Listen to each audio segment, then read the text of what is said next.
Hi my dear ones, welcome back to my channel. ഇന്ന് നമ്മൾ Bollywood retro style sari draping ആണ് ചെയ്യാൻ പോകുന്നത്.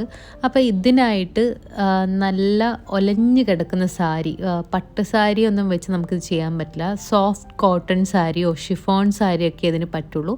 രണ്ട് സൈഡിലും ബോർഡറുള്ള സാരി ആണെങ്കിലാണ് ഈ ഒരു ഡ്രേപ്പിന് കുറച്ചും കൂടി ഒരു ഡെഫിനിഷൻ ഉണ്ടാവുക. അത് നമ്മൾ നോർമലി സാരി എങ്ങനെയാണോ ഉടുക്കുന്നത്, സാധാരണ പോലെ എങ്ങനെയാണോ സാരി ഉടുക്കുന്നത് അതേപോലെ എല്ലാം ചെയ്യുക. പല്ലു എടുക്കുക, പല്ലുയുടെ ലെങ്ത്തൊക്കെ നമ്മൾ എപ്പോഴും ചെയ്യുന്ന പോലെ നോർമലി എത്രയാണോ നമ്മൾ ലെങ്ത് എടുക്കുന്നത് അതേപോലെ പല്ലുമൊക്കെ മെഷർ ചെയ്ത് നന്നായിട്ട് ഇടുക.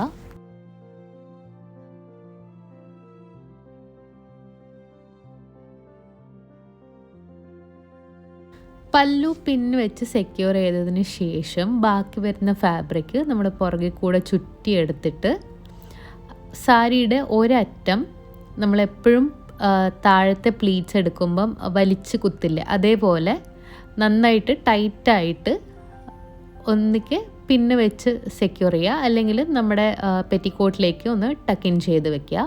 അത് കഴിഞ്ഞിട്ട് താഴെ ഉള്ള ബാക്കി ഫാബ്രിക് ചെറിയ ചെറിയ പ്ലീറ്റ്സ് ആക്കി മേലേക്ക് എടുത്തിട്ട് ഈ സാരിയിൽ കാണുന്ന പോലെ ബോർഡറുള്ള സാരി ആണെങ്കിൽ കറക്റ്റ് ബോർഡർ ഒപ്പിച്ച് പിടിക്കുക. എന്നിട്ട് ആ ഭാഗം നന്നായിട്ട്, അതായത് കുറച്ച് ബൾക്കി ആയിട്ടിരിക്കും. അതുകൊണ്ടാണ് ഞാൻ നേരത്തെ സോഫ്റ്റ് ആയിട്ടുള്ള സാരി അല്ലെങ്കിൽ ഒലഞ്ഞു കിടക്കുന്ന സാരി വേണമെന്ന് പറഞ്ഞത്. അത് നന്നായിട്ട് നമ്മൾ കൈ കൊണ്ട് അഡ്ജസ്റ്റ് ചെയ്ത് പിടിച്ചിട്ട് അകത്ത് കൂടെ, അതായത് നമ്മുടെ അണ്ടർസ്കേർട്ടിൻ്റെ അകത്ത് കൂടെ ഒരു പിന്ന് വെച്ച് സെക്യൂർ ചെയ്യാം. അപ്പോൾ ബാക്കി വരുന്ന ഭാഗം ഭയങ്കര അൺഈവനായിട്ട് ഇതേപോലെ കിടക്കും. അത് കാര്യമാക്കണ്ട. നമ്മൾ നോർമലി എങ്ങനെയാണോ പ്ലീറ്റ്സ് എടുക്കുന്നത്, താഴത്തെ പ്ലീറ്റ്സ് എങ്ങനെയാണോ എടുക്കുന്നത് അതേപോലെ പ്ലീറ്റ്സ് എടുക്കാൻ സ്റ്റാർട്ട് ചെയ്യുക. എന്നിട്ട് ആ പ്ലീറ്റ്സ് ഒക്കെ കൂടെ നമ്മുടെ അണ്ടർസ്കേർട്ടിലേക്ക് ടക്കിൻ ചെയ്യുക.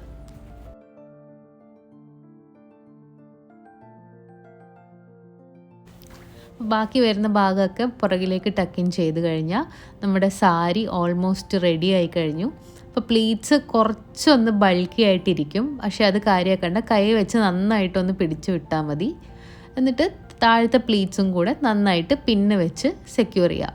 ഇതിലെല്ലാം പിന്ന് ചെയ്യുന്നത് നമ്മൾ അകത്ത് കൂടെയാണ്, പുറത്ത് പിന്ന് കാണുന്ന രീതിയിൽ എവിടെയും പിന്ന് ചെയ്യുന്നില്ല. അപ്പോൾ നമ്മുടെ സാരി പിന്ന് വെച്ച് താഴത്തെ പ്ലീറ്റ്സും കൂടെ പിന്ന് വെച്ച് സെക്യൂർ ചെയ്ത് കഴിഞ്ഞാൽ നമ്മുടെ സാരി ഡ്രേപ്പിംഗ് കംപ്ലീറ്റ് ആയി.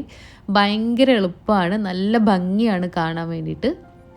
ശരിക്കും സാരി ഉടുക്കുമ്പോൾ ഒരാൾ ഹെൽപ്പ് ചെയ്യാനുണ്ടായിരുന്നെങ്കിൽ ചിലപ്പോൾ എനിക്ക് തോന്നാറുണ്ട്, എന്ന് വെച്ചാൽ താഴത്തെ പ്ലീറ്റ്സ് ആരെങ്കിലും ഒരാൾ പിടിച്ച് ശരിയാക്കി തന്നാൽ നല്ല ഭംഗിയായിട്ടിരിക്കും. അപ്പം എനിക്ക് നല്ല ഇഷ്ടപ്പെട്ടു ഈ സാരി ഇങ്ങനെ ഡ്രേപ്പ് ചെയ്തിട്ട്.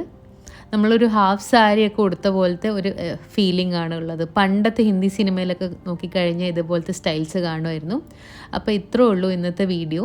ഫുൾ ലുക്കാണ് നിങ്ങളിപ്പോൾ കാണുന്നത്.